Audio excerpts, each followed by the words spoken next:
అనగనగా ఒక గ్రామంలో కిట్టప్ప అనే ఒక సామాన్యపు రైతు ఉండేవాడు. ఆయనకు 3 కూతుళ్లుండేవాళ్లు. వాళ్లకు పెళ్లిఈడు వచ్చినప్పటికీ ఇంకా పెళ్లిళ్లు కాలేదు.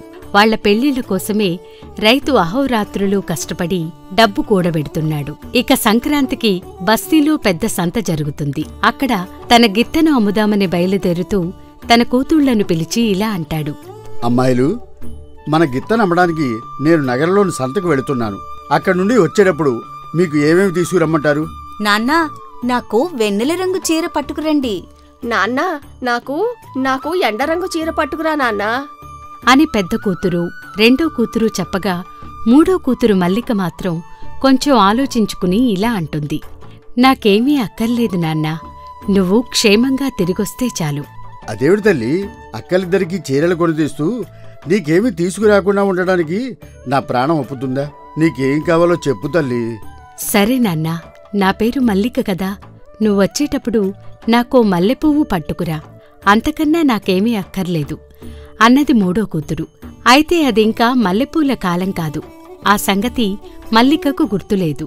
సంతకు వెళ్లే దారిలో రైతుకు ఆ సంగతి గుర్తొచ్చి చాలా బాధపడతాడు. అయ్యో నామతి మండ, ఇది మల్లెల కాలం కాదు కదా. ఇప్పుడు నేను మల్లెపూలు ఎక్కడి నుంచి తీసుకురావాలి? బస్తీలో ఏ సంపన్నులింటనైనా అకాలంగా పూసే మల్లె మొక్కలున్నాయేమో విచారించి అమ్మాయికి మల్లెలు తీసుకువెళ్ళాలి అని అనుకుని అక్కడ్నుండి గిత్తతో పాటు సంతకు చేరుకుని ఆ సంతలో తన గిత్తను అమ్మేసి పెద్ద కూతుళ్ళిద్దరికూ చీరలు కొంటాడు. ఆ తర్వాత మల్లిక అడిగిన మల్లెల కోసం ఊరంతా తిరిగి ఎక్కడా ఒక చిన్న మల్లె మొగ్గైనా సంపాదించలేక నిస్పృహ చెంది సూర్యాస్తమయం వేళకు ఇంటిదారి పడతాడు రైతు. అయితే అదే సమయానికి ఆకాశం నిండా కారు మేఘాలు కమ్మి పెద్ద పెట్టున వీచే గాలితో పాటు వర్షం ఆరంభమవుతుంది. దాంతో అంధకారం ముంచుకొస్తుంది. అయ్యో, ఏమిటి వర్షం? నాకు తెలిసి అడ్డదారిని పోతే త్వరగా ఇల్లు చేరుకోవచ్చు అని ఆ రైతు అడ్డదారి పట్టి బీళ్ల మీదుగా నడక సాగిస్తూ ఉంటాడు. వాన మూలంగానూ చీకటి మూలంగానూ రైతు దారి తప్పుతాడు. ఎంత దూరం పోయినా గ్రామం రాలేదు. రైతు తడిసి ముద్దయిపోతాడు. ఎవరినైనా అడుగుదామన్నా నరసంచారం లేదు. ఈ పరిస్థితిలో రైతుకు అంత దూరాన ఒక దీపం కనిపిస్తుంది. అక్కడేదో పెద్ద భవనం కనబడుతోంది. ఈ వర్షంలో ముందుకు వెళ్లడం కన్నా ఈరోజు ఇక్కడే ఆశ్రయం పొంది రేపు ఉదయం లేచి ఇంటికి వెళ్తాను అని ఆ రైతు ఆ దీపం కేసి నడిచి ఒక పెద్ద రాజభవనానికి వస్తాడు. ఆ ప్రాంతంలో అటువంటి రాజభవనం ఉన్నట్టు కూడా రైతు ఎరగడు. లోపలికి పోతే ఏ ద్వారపాలకులో అడ్డుపడతారని అతను అనుకున్నాడు. కాని ద్వారం వద్ద ఎవరూ లేరు. రైతు లోపలి ఆవరణ దాటి భవంతిని సమీపించాడు. అక్కడా ఎవరూ లేరు. ఎవరండి లోపల? ఎవరైనా ఉన్నారా? నేను వర్షంలో బాగా తడిసిపోయానండి. ఈరోజు రాత్రికి నాకు ఆశ్రయం ఇవ్వగలరా అని గట్టిగా కేకపెట్టినా అటు నుండి ఏ జవాబు రాలేదు. ఇక భవంతిలో తలుపులన్నీ బార్లా తెరిచి ఉన్నాయి. లోపల ఏ గదిలోనూ ఏ ఒక్కరూ లేరు. కాని ఇల్లంతా శుభ్రంగా ఉంది. ఎవరో కాపురం ఉంటున్నట్టే ఉంది. అలా ఆ గదులన్నీ తిరుగుతూ ఉండగా ఒక పక్క నుండి రైతుకు కమ్మని వంటకాల వాసన తగులుతుంది. ఏమిటి గుమగుమలు? వాసన చూస్తుంటేనే ఆకలి దహించి వేస్తోంది. ఇంటిలో ఎవరు లేనట్టున్నారే.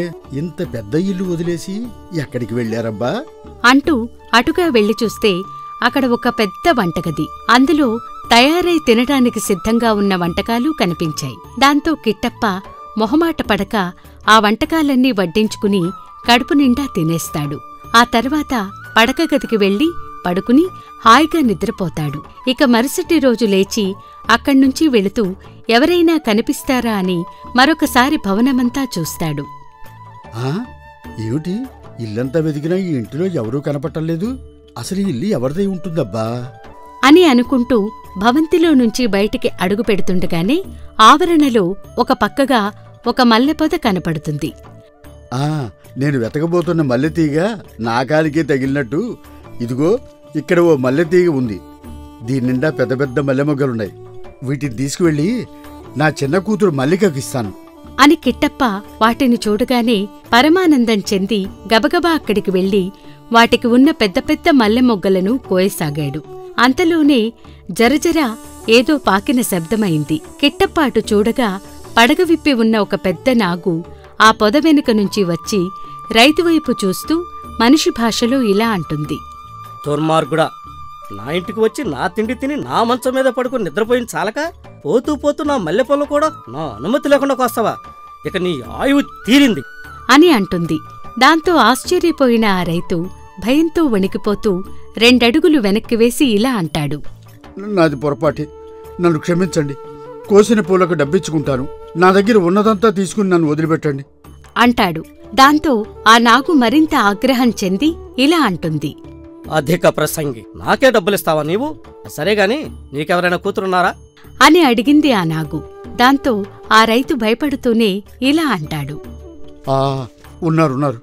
నాకు 3 కూతుళ్ళున్నారు. మా 3వ అమ్మాయి కోసమే ఈ మల్లెపూలు తీసుకుని వెళ్తున్నాను అన్నాడా రైతు తడబడుతూ. దాంతో కొంత శాంతించిన ఆ నాగు ఇలా అంటుంది. అయితే విను, నీకు 1 వారం రోజులు గడువిస్తున్నాను. వచ్చే వారం ఇదే రోజుకు నీ కూతుళ్ళలో ఎవరైనా ఒకరు తీసుకువచ్చి నాకు అప్పగించు, లేదా నీ ప్రాణమైనా అర్పించు. తెలిసిందా అన్నది ఆ నాగు. ఇక అక్కడ్నుంచి తప్పించుకోవడానికి ఆ రైతు సరేనన్నట్టు తల ఊపాడు. ఆ కోసిన మల్లెలేవో నువ్వే ఉంచుకో. నీ కూతురు వచ్చి మల్లెమ్మకు ఒకటి తుంచగానే నేను వస్తాను. ఆమె బుద్ధి గలదైతే నేను చెప్పినట్టు వింటుంది, లేదా ఏం జరగాలో అదే జరుగుతుంది అని ఆ నాగు అక్కడ్నుండి మాయమవుతుంది. ఇక ఆ రైతు ప్రాధేయపడే అవకాశం కూడా లేదు.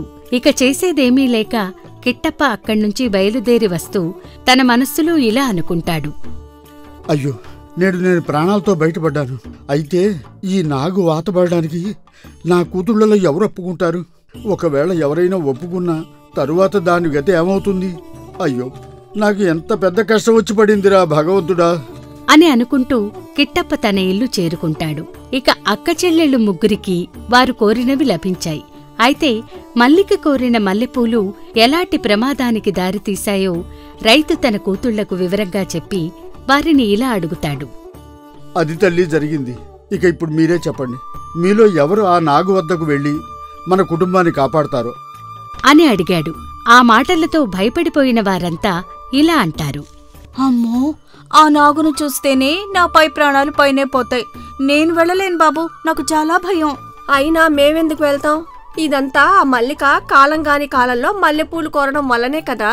కాబట్టి చెల్లెల్నే వెళ్ళమని చెప్పండి అని చెప్పింది 2వ కూతురు. దాంతో కిట్టప్ప మల్లిక సమాధానం కోసం ఎదురు చూస్తూ ఉంటాడు. అవును, ఇదంతా నా తప్పే నాన్నా.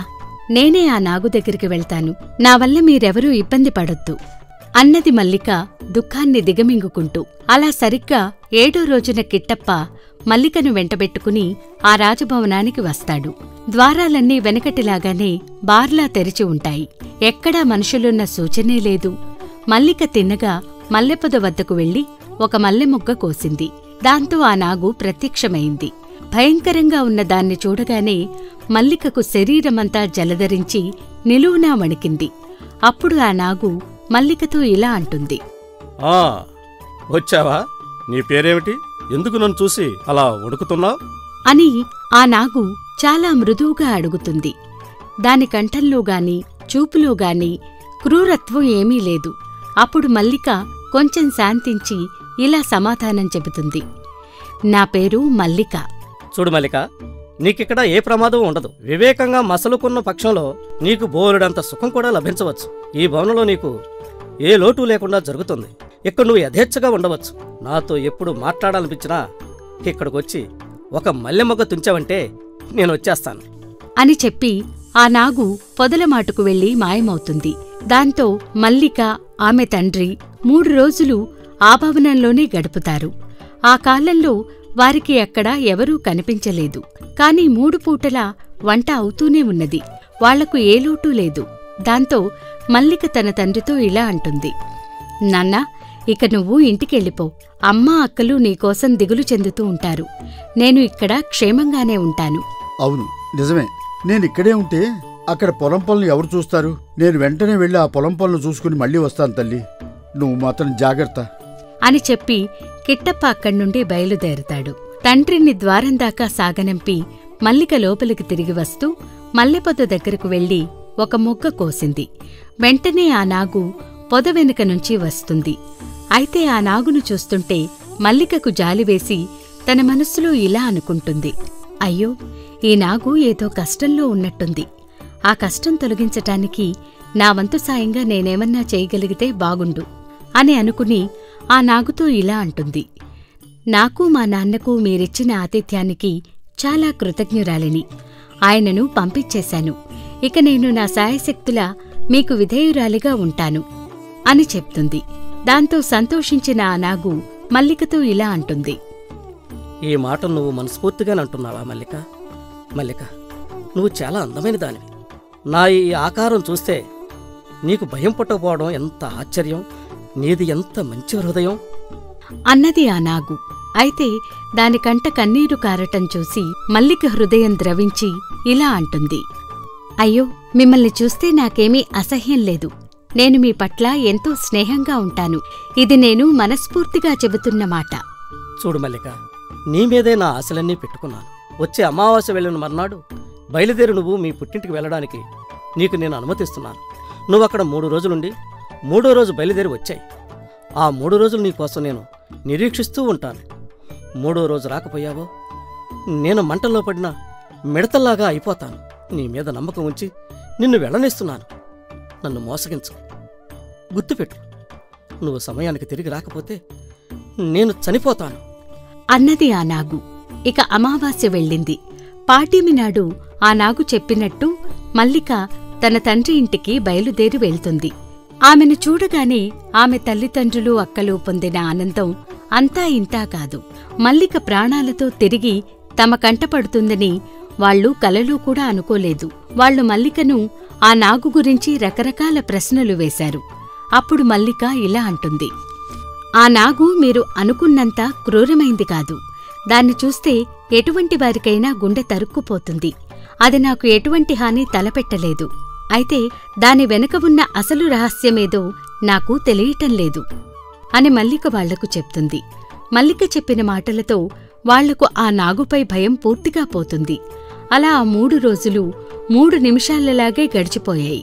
ఇక 3వ రోజున సాయంకాలం మల్లిక, సరే, ఇక నేను బయలుదేరుతాను. ఎందుకంటే ఈరోజు సాయంత్రానికి నేను తిరిగి వచ్చేస్తానని ఆ నాగుకు మాట ఇచ్చొచ్చాను. అయ్యో, అప్పుడే వెళ్ళిపోతావా అమ్మా? చీకటి పడిపోతోంది కదా. ఈ రోజు రాత్రికి ఆగి రేపు ఉదయమే బయలుదేరి వెళ్ళు అని ఆమె బయలుదేరుతానంటే అందరూ చేరి ఆమెను నిర్బంధించి 3వ రాత్రి కూడా అక్కడే ఉంచేశారు.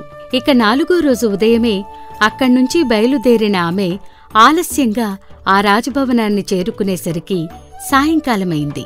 అలా ఆ భవనంలోకి అడుగు పెడుతూనే మల్లెపొద వద్దకు వెళ్లి చూడగా అది వాడిపోయి ఉండటం గమనించి ఆత్రంగా దాన్ని సమీపించింది. అయితే ఆ పొదమీద ఒకే ఒక మల్లెమొగ్గ మిగిలి ఉన్నది.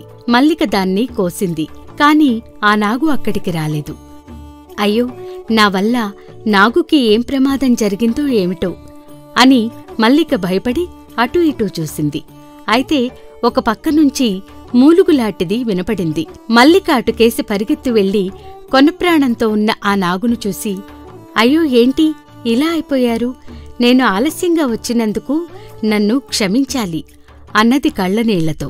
దాంతో ఆమె వైపు చూస్తూ ఆ నాగు ఇలా అంటుంది, నీ మూలంగా నేను చచ్చిపోతున్నాను మల్లిక. నా ప్రాణాలన్నీ నీ మీదే పెట్టుకున్నాను. నిన్ను చూడకుండా బతకలేను నేను అన్నది ఆ నాగు హీనస్వరంతో. దాంతో మల్లిక మనస్సు చెల్లించిపోయి, అయ్యో, నేనొచ్చాను కదా, అలా మాట్లాడవద్దు. ఇక మీకు ఎలాంటి కష్టమూ రాదు అంటూ మల్లిక అప్రయత్నంగా ఆ నాగుని తన చేతుల్లోకి తీసుకోబోయింది. అయితే ఆమె చేతులు తగలగానే ఆ నాగు మాయమైపోయి అక్కడ ఒక రాజకుమారుడు ప్రత్యక్షమవుతాడు. అతన్ని చూసి ఆశ్చర్యపోతున్న మల్లికతో ఇలా అంటాడు ఆ యువకుడు, మల్లిక, నేను ఒక రాజకుమారుడను. జీవించినంతకాలం ఎల్లప్పుడూ సుఖాలలోనూ యుద్ధాలలోనూ మునిగి తేలాను. దయా దాక్షిణ్యాలనేవి ఎలా ఉంటాయో ఎరగను. ఎప్పుడూ దానధర్మాలు కూడా చేయలేదు. ఇక చింకిపాత్రలు ధరించిన బిచ్చగాళ్ళంటే నాకు తగని మంట. ఒకరోజు ఒక బిచ్చగాడి రూపంలో ఉన్న ఓ సాధువుని తిట్టాను. వెంటనే అతను నన్ను శపించడం వలన నాకు ఈ నాగురూపం వచ్చేసింది. దాని ఫలితంగా నా ఈ రాజభవనం దారిపోయే వారందరికీ వసతిగృహం అయింది. ఆ మల్లెపొదమాటు నివాసం ఏర్పాటు చేసుకున్నాను. అని తన వృత్తాంతమంతా చెబుతాడు ఆ రాజకుమారుడు. దాంతో మల్లిక ఇలా అడుగుతుంది, మరి ఈరోజు మీకీ రూపం ఎలా తిరిగి వచ్చింది? హా, ఆ రోజు నేను ఆ సాధువును నాకు శాపవిమోచనం తెలుపమని వేడుకొనగా, ఈ మల్లెపద మీద తొలి మొగ్గ ఏ ఆడదానికి చేరుతుందో ఆ స్త్రీ నన్ను చూసి అసహ్యపడకుండా, భయపడకుండా, స్నేహభావంతో నన్ను తాకిన నాడు నాకు శాపవిమోచనం అవుతుందని, అలా జరగని పక్షంలో నేను శాశ్వతంగా ఇలా నాగు రూపంలోనే చావలసి వస్తుందని చెప్పాడు. అలా ఈరోజు నువ్వు నాపై చూపిన స్నేహభావం వలన నాకు తిరిగి నా రూపం వచ్చింది అని రాజకుమారుడు మల్లికకు తెలుపుతాడు. అలా వారిద్దరూ కలిసి ఆ మల్లెపొదను సమీపించేసరికి అది తిరిగి నవనవలాడుతూ ఉంటుంది. దాని నిండా మొగ్గలుంటాయి. త్వరలోనే ఆ రాజభవనం జనంతో నిండిపోతుంది. రాజకుమారుడికి మల్లికకి వివాహం జరుగుతుంది. దానికి వచ్చిన మల్లిక తల్లిదండ్రులు, అక్కలు రాజభవనంలోనే ఉండిపోయారు. అలా మల్లిక ఆ రాజభవనానికి రాణి అవుతుంది. ఈ కథ కనుక మీకు నచ్చినట్లయితే లైక్ చేయండి, షేర్ చేయండి. మరిన్ని కొత్త కథల కోసం సూపర్ స్టోరీస్ తెలుగు ఛానల్ని సబ్స్క్రైబ్ చేయండి.